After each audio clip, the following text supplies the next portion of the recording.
Hearing you talking there about the people of North Korea, look at this tweet from Amnesty International. They say, the people of North Korea endure enforced disappearances, arbitrary detention, forced labor, no press freedom, severe restrictions. They go on to say, Trump is turning his back on this for a photo op.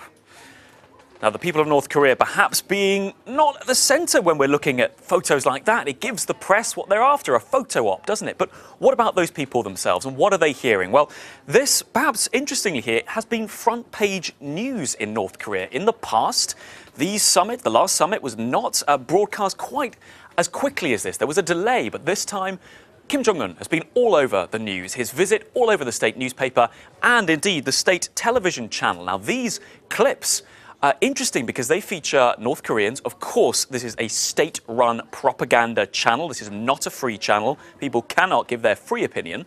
But it does feature North Koreans giving their take on Kim's trip. Let's start with this man here who, in this clip, he says, I heard at work yesterday our leader was on the way to a distant foreign country. So even though it's my day off, I am on my way to work to please our leader.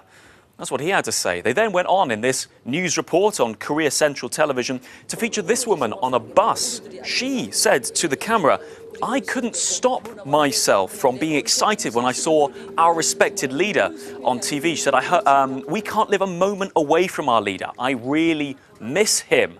That is what the North Koreans are being told. But when it comes to that issue of human rights, there's a really interesting point here. Donald Trump, at the same time he is going hard on Nicolas Maduro on the question of human rights, seems to be sidestepping it with Kim Jong-un. That is not lost on commentators like Michael Tracy here, saying, which journalist is going to ask Donald Trump why he's sidestepping this with Kim and yet going so hard on the issue of Venezuela?